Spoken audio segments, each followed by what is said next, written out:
श्रीमद्भगवद गीता 13वां अध्याय। श्री कृष्ण बोले, हे कौन्तेय, ये शरीर क्षेत्र कहलाता है। इसके जानने वाले को क्षेत्रज्ञ कहते हैं।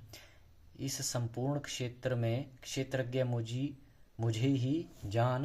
क्षेत्र और क्षेत्रज्ञ का जो भी ज्ञान है, मेरे मत से वही ज्ञान है।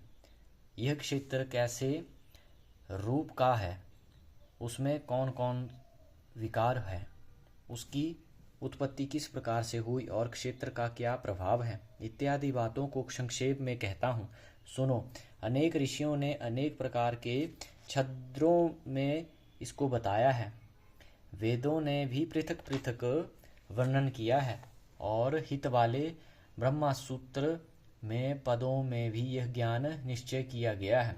पंच महाभूत अहंकार, बुद्धि, अव्यक्त प्रकृति, 10 इंद्रियां, मन तथा 5 इंद्रियों के विषय तथा इच्छा, द्वेष, सुख दुख, संघात, चेतना, धृति तथा इनके समूह, संक्षेप में क्षेत्र और क्षेत्रज्ञ का यही विकार है। मान और पाखंड से रहित अहिंसा, सहनशीलता, सरलता, गुरु की सेवा, पवित्रता, अपने मने का संयम, इंद्रियों के विषय में विरक्त, अहंकार रहित और जन्म, मृत्यु, बुढ़ापा, रोग, दुखदायी दोषों को देखना, पुत्र, स्त्री, गृह इत्यादि में आसक्ति न करना और इनमें अपने को सुखी दुखी न मानना और इष्ट अनिष्ट की प्राप्ति में हर्ष विषाद रहित रहना, अनन्य भाव से मेरी भक्ति करना, एकांत में रहना, जन समूह में रहने से विराग, सदा स्मरण रहना कि मैं परम परमात्मा का ही अंश हूँ, ज्ञान, प्रकृति के उद्देश्य से मोक्ष को सबसे श्रेष्ठ मानना, इसे ही ज्ञान कहते हैं। इससे जो भिन्न है वह अज्ञान है। अब ज्ञेय का स्वरूप वर्णन करते हैं। जिनको जानकर मनुष्य को मोक्ष प्राप्त होता है, वह आदि रहित, बड़ों से बड़ा, अकथनीय होने से सत्य को कहा जाता है और न असत्य ही कहा जाता है। और सब ओर उसके हाथ और चरण है, सब ओर नेत्र, सिर और मुख है, सब ओर कान है। वही जगत में सबको घेरे हुए स्थित है। वह सब इंद्रियों के गुणों का प्रकाश है, पर उनके कोई इंद्री नहीं है, जिनको किसी से आसक्ति नहीं है, पर जो सबका आधार है, जो स्वयं निगुण होने पर भी गुणों का भोगता है, जो सब भूतों के बाहर भीतर है तो भी चर और अचर है, जो अत्यंत सूक्ष्म होने के कारण जाना नहीं जाता, जो दूर भी है और निकट भी है, जिसके विभाग नहीं होते पर जो भिन्न भिन्न भागों में विभक्त रहता है, समान रहता है, समस्त भूतों का पालन, नाश और उत्पन्न करने वाला वही ज्ञेय है। वह अंधकार से परे ज्योतिमान पदार्थों की ज्योति देता है। वही ज्ञान जानने योग्य पदार्थ ज्ञान के द्वारा जानने योग्य सबके हृदय में निवास करता है। इस प्रकार क्षेत्र ज्ञान और ज्ञेय सब इसके संक्षेप में कहा। इसे जानकर मेरे भक्त मेरे पर पद के योग्य होता है। प्रकृति और पुरुष दोनों ही अनादि हैं। विकारों और गुणों की उत्पत्ति प्रकृति से हुई है। कार्यों और कारण को प्रकृति उत्पन्न करती है। पुरुष तो सुख और दुख का भोगता है। प्रकृति में पुरुष रहता है, प्रकृति के गुणों का उपभोग करता है, तदनुसार उत्तम तथा अधम योनि में जन्म लेता है। इस देह में उपदृष्टा, अनुमंता, भर्ता, भोक्ता, महेश्वर, परमात्मा और परम पुरुष कहते हैं। इस प्रकार के गुणों के साथ प्रकृति में पुरुष को जो जानता है, उसका रहन सहन चाहे जैसा हो, पुनः जन्म नहीं होता। कोई ध्यान से, कोई सांख्य योग से और कोई कर्म योग के द्वारा अपने को आत्मा में देखते हैं, परंतु कोई तो इस प्रकार से ना जानते हुए भी दूसरों से सुनकर ध्यान करते हैं और श्रद्धा से सुनकर वे भी मृत्यु के पार चले जाते हैं। हे अर्जुन, तथावर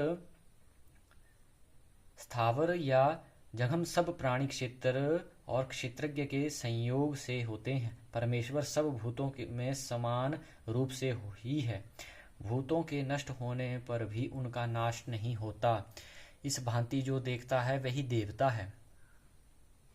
सब में समान रूप से स्थिति परमेश्वर को देखता हुआ जो अपनी आत्मा का नाश नहीं करता, वह उत्तम गति प्राप्त करता है। जो यह देखता है कि प्रकृति द्वारा सब कर्म होते हैं और आत्मा अकर्ता है, वही मानव देवता है। जब वह भिन्न भिन्न भूतों को परमेश्वर के बीच एक रूप देखता है और उसी से उसका विस्तार देखता है, तब वह ब्रह्मा को प्राप्त होता है।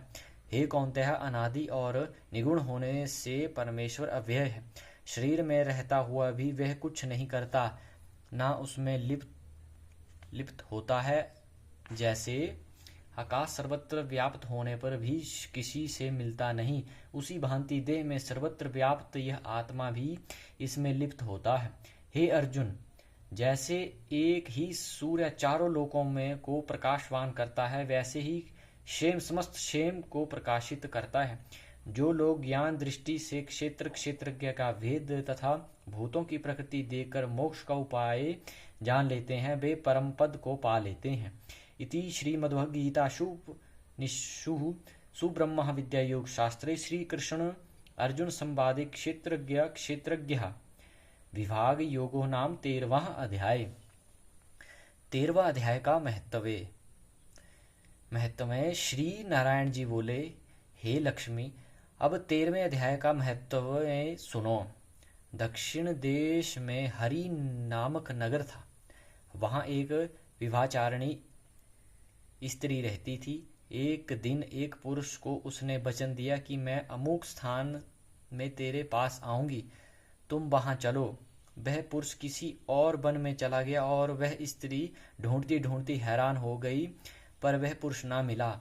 सांझ पड़ गई, तब वह गणिका प्रीतम का नाम लेकर पुकारने लगी। इतने में वह पुरुष मिला गया।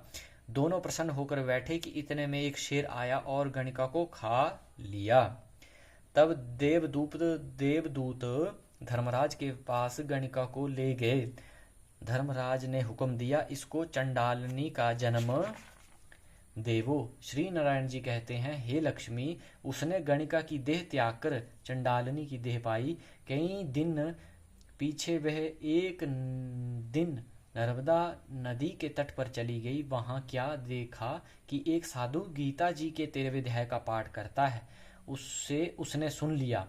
जब अध्याय पढ़ के भोग पाया तो तुरंत चंडालिनी के प्राण छूट गए। देवदेही पाई, आकाश से विमान आए, जिस पर बैठकर वैकुंठ चली गई। तब श्री नारायण जी ने कहा, हे लक्ष्मी, यह 13वें अध्याय का महत्वमय है। जो प्रीति के साथ पढ़ते हैं उनका फल कहाँ नहीं जाता। अनजानेपन में पढ़े तो परम धाम को प्राप्त होते हैं। बोलिए श्रीमद्भगवद्गीता की जय हो।